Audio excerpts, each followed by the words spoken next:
So this past week, the White House rolled out a pretty ambitious vision for the country. They're calling it the dawn of a new golden age. But, what does that actually mean in practice?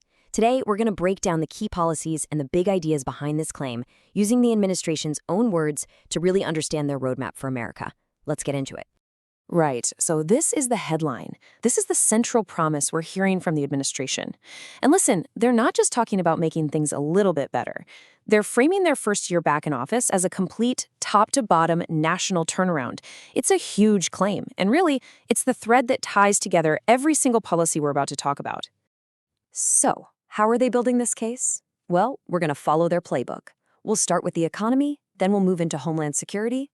After that, we'll take a look at their foreign policy, and finally, we'll see how this whole thing fits into their big picture philosophy of America first. Okay, first up, the economy. The administration is really positioning this as their #1 win, and it's all built on the idea of reversing what they've been calling Biden's economic disaster. So let's look at the actual numbers they're using to back that up. The core message here is all about your wallet. The White House is really hammering home this idea that the cost of living is finally going down, from the gas pump to the grocery aisle.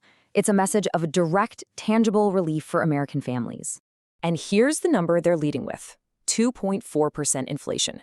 The White House is holding this up as basically Exhibit A, hard proof that their policies are working and that the economic instability we saw in previous years is now in the rearview mirror. And if we break that number down a bit, the administration is really zeroing in on 3 key areas that, let's be honest, hit home for most of us.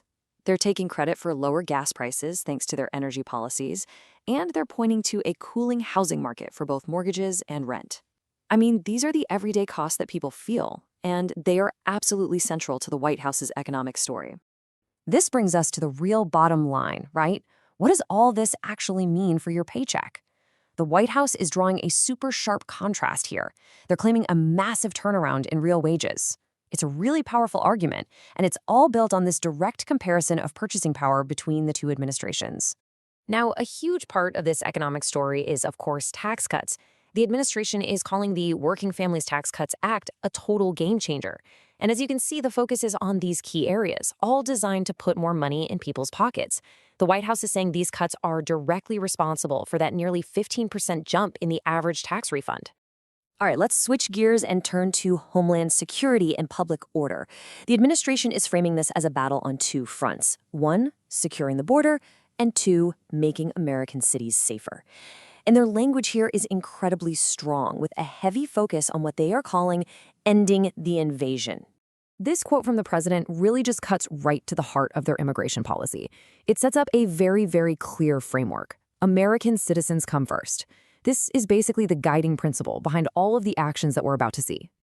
And here they are, the specific actions the White House says have secured the border. And the results they're claiming are pretty dramatic, including a huge drop in fentanyl trafficking and, get this, for the first time in over 50 years, negative net migration. I mean, these are very significant claims, and they are absolutely central to the administration's argument here. Now, shifting from the border to domestic crime, the administration is making a truly massive claim. They're saying the murder rate in major cities is at its lowest point in more than a century.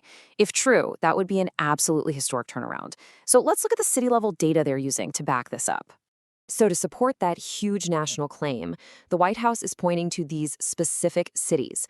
They're highlighting these really significant drops in crime in places like D.C., Chicago, and New Orleans, and they're attributing it directly to their policies. Now, it is worth keeping in mind that crime rates are complicated, they're influenced by a ton of different factors, and a one-year drop doesn't always signal a long-term trend. Okay, so let's zoom out now and look at how the administration is projecting its vision onto the world stage. Their foreign policy is defined by a phrase you've probably heard before: peace through strength. But what does that actually look like in practice today? This slide really gives us the 30,000-foot view of their whole foreign policy strategy. According to the White House, they've ended conflicts, taken major threats off the board, and beefed up both our own military and key alliances. Now, some of these claims, like completely eliminating Iran's nuclear capability, are for sure going to be debated, but this is the story the administration is telling. And beyond these huge geopolitical moves, the administration is also making a point to highlight a more personal side of its foreign policy: bringing detained Americans home. They're reporting they've successfully gotten dozens of U.S. citizens released from countries like Venezuela and Russia, and they're framing this as a major diplomatic win. So, what's the one idea that runs through all of these different policies? Well, this final section really ties it all together under the administration's main philosophy: America first. This is the lens through which they view everything, from the economy to our role in the world.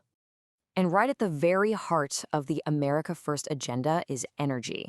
The White House is pushing for what they call American energy dominance, which is basically a return to policies aimed at making the U.S. the world's #1 energy producer. This is a massive policy shift, and it has some really big global implications. And here's exactly how they say they're doing it. As you can see, it's a full-on strategy of deregulation and expansion. Everything from pulling out of the Paris Climate Accord to opening up massive amounts of federal land for production. The administration is claiming these moves have already saved over $1 trillion in regulatory costs, though that number is almost certainly going to be a major point of contention. Now, beyond the big headlines on the economy and security, the administration is also talking up a number of domestic initiatives that are focused on social issues. These might not be the main pillars of their platform, but they're being presented as part of a broader effort to improve community well-being across the country. Yeah, and these initiatives are pretty wide-ranging. You've got the First Lady's Be Best program, which is focused on foster youth and education. You've got a new public awareness campaign against drug addiction. And then you have this move to block big corporations from buying up single-family homes. So it's a real mix of policies, all aimed at different aspects of American life.